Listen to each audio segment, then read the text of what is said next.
Condamné à 7 ans de prison en Algérie pour apologie du terrorisme, le journaliste Christophe Glaise est rejugé en appel ce mercredi 3 décembre. Mais que lui reprochent exactement les autorités algériennes? Et en réalité, est-il une victime collatérale des mauvaises relations entre la France et l'Algérie? On fait le point. Christophe Glaise, journaliste français de 36 ans, travaillait régulièrement avec les magazines SoFoot et Society, sa spécialité, les dessous du football africain. C'est pour cette raison qu'il se rend en Algérie en mai 2024, où il y effectue un reportage sur les heures de gloire dans les années 80 du club de Tizi Ouzou, la JSK, Jeunesse Sportive de Kabylie. Il est aussi sur place pour réaliser des interviews de sportifs algériens, commandées par SoFoot. Le 28 mai 2024, le journaliste est arrêté par la police algérienne à Tizi Ouzou, puis il est placé sous contrôle judiciaire avec une interdiction de quitter le pays. Les autorités invoquent plusieurs motifs.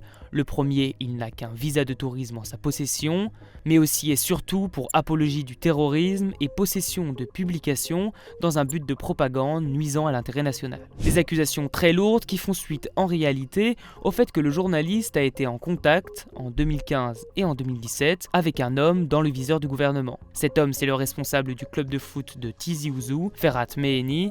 Cet homme est aussi un militant, aujourd'hui en prison, condamné à perpétuité en Algérie depuis novembre 2022 pour avoir été le responsable du MAK, le mouvement pour l'autodétermination de la Kabylie, qui revendique le droit du peuple kabyle à disposer de lui-même. L'organisation est classée comme terroriste par les autorités algériennes depuis 2021. Après 13 mois de contrôle judiciaire, Christophe Glaise est donc jugé le 29 juin 2025 par le tribunal de Tizi Ouzou. Il est condamné à 7 ans de prison ferme avec mandat de dépôt. Les deux griefs qui lui sont reprochés il est totalement absurde par rapport à la situation de Christophe et au travail de journaliste qu'il menait.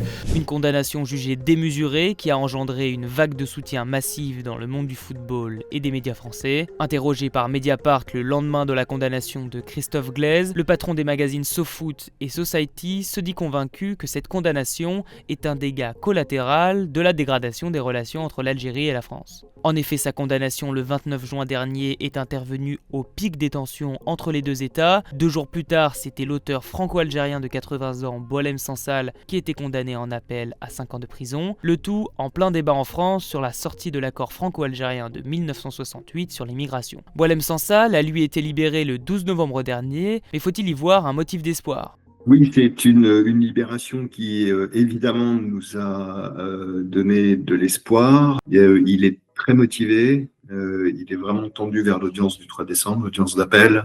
Et voilà, on entretient un vrai espoir pour cette audience, tout en restant prudent, parce que l'expérience de la condamnation le 29 juin nous a quand même refroidi. De son côté, la diplomatie française assure être mobilisée pour obtenir sa libération. Ce mercredi 3 décembre, Christophe Glaise est donc rejugé en appel. Malgré ce recours, le jugement pourrait aggraver sa peine. Le journaliste de 36 ans risque jusqu'à 10 ans de prison.